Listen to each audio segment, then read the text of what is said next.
ഈരാറ്റുപേട്ട നഗരസഭാ അധ്യക്ഷ സുഹറ അബ്ദുൽ ഖാദർ ചെയർപേഴ്സൺ സ്ഥാനം രാജിവെച്ചു. രാജിക്കത്ത് മുസ്ലിം ലീഗ് മണ്ഡലം പ്രസിഡന്റിന് കൈമാറിയെന്ന് സുഹറ അബ്ദുൽ ഖാദർ പറഞ്ഞു. 8ാം വാർഡ് പ്രതിനിധിയായിരുന്ന സുഹറ അബ്ദുൽ ഖാദർ രാജിസന്നദ്ധത അറിയിച്ച് മുസ്ലിം ലീഗ് നേതൃത്വത്തിന് കത്ത് നൽകി. രാജിയുടെ കാരണം കത്തിൽ വ്യക്തമാക്കിയിട്ടില്ല. ഏതാനും നാളുകളായി ചെയർപേഴ്സണെതിരെ ഉയരുന്ന അഴിമതി ആരോപണങ്ങൾ തന്നെയാണ് രാജിയുടെ പിന്നിലെന്നാണ് സൂചന.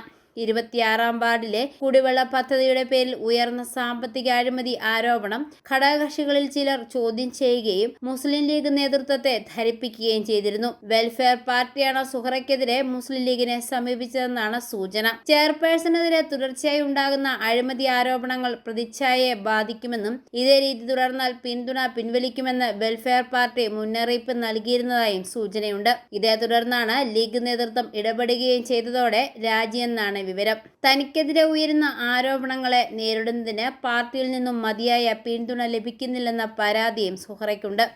അടിസ്ഥാനരഹിതമായിട്ടുള്ള ആരോപണം. നഗരോത്സവമായിട്ട് ബന്ധപ്പെട്ട് നഗരസഭാ ചെയർപേഴ്സൺ നിലയിൽ പ്രോഗ്രാം കമ്മിറ്റിയുടെ ചെയർമാൻ മാത്രമാണ് ഞാൻ. കൃത്യമായിട്ട് 14 കമ്മിറ്റി കൂടി അതിൽ സ്വാഗത കമ്മിറ്റി ഉൾപ്പെടെ രൂപീകരിച്ച് അതിൽ ഒരു ഫിനാൻസ് കമ്മിറ്റി ഉണ്ട്. അതിൽ നമ്മുടെ ഏറ്റവും ആദരണീയനായ വ്യാപാരി വ്യവസായി യൂണിറ്റ് പ്രസിഡന്റ് എ കാതികാക്കയാണ് ഫിനാൻസ് കമ്മിറ്റിയുടെ ചെയർമാൻ.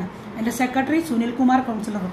കൃത്യമായിട്ട് അവരുടെ പേരിൽ അക്കൗണ്ട് നിക്ഷിപ്തമായിട്ട് കൃത്യമായിട്ട് 1 രൂപ 1 അണ പോലും വ്യത്യാസമില്ലാതെ കൃത്യമായിട്ടുള്ള കണക്കുകളും കാര്യങ്ങളും എല്ലാം സൂക്ഷിച്ച് കൃത്യമായിട്ട് ഇവിടെ നമ്മൾ വെച്ചിട്ടുള്ള ഒരു സംവിധാനമുണ്ട്. അതിൽ ഫിനാൻസുമായിട്ട് ബന്ധപ്പെട്ട് ഞാൻ ഇടപെടേണ്ട കാര്യമില്ല. പിന്നെ നമ്മുടെ നഗരസഭയുടെ ഒരു പ്രോജക്റ്റ് നമ്മൾ 5 ലക്ഷം രൂപ വെച്ചിട്ടുണ്ടായിരുന്നു.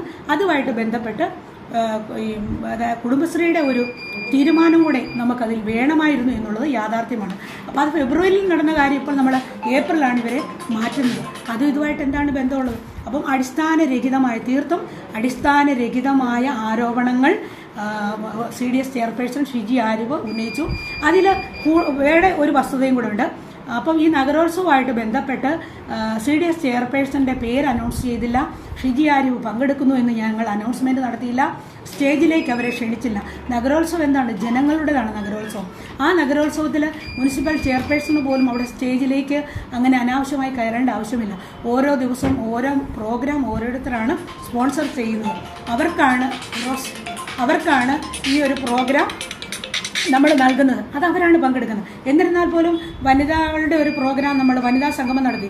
അതിൽ ബഹുമാനപ്പെട്ട ഹൈക്കോടതി ജഡ്ജി ഏറ്റവും ആദരണീയായ മേരിമാഡമാണ് വന്നത്. അന്നേരപ്പോൾ നമ്മൾ മുഴുവൻ കുടുംബശ്രീ പ്രവർത്തകരെയും നമ്മൾ അറിയിച്ചിരുന്നു. അവർക്ക് ആവശ്യമുള്ള എല്ലാ ഫെസിലിറ്റിയും കൊടുത്തിരുന്നു. അപ്പോഴും ഈ CDS ചെയർപേഴ്സൺ വന്നില്ല. അപ്പോൾ അവരുടെ പേര് അനൗൺസ് ചെയ്തില്ല എന്ന്. CDS എന്ന് പറയുന്നത് നഗരസഭയുടെ ഒരു ഭാഗമാണ്.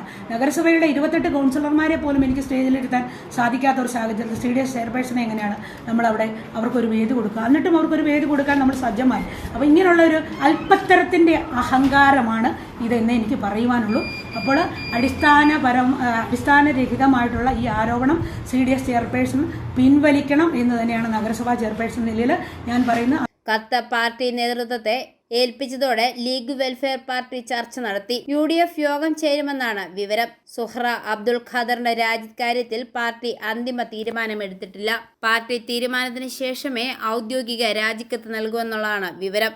i4A news, Pala.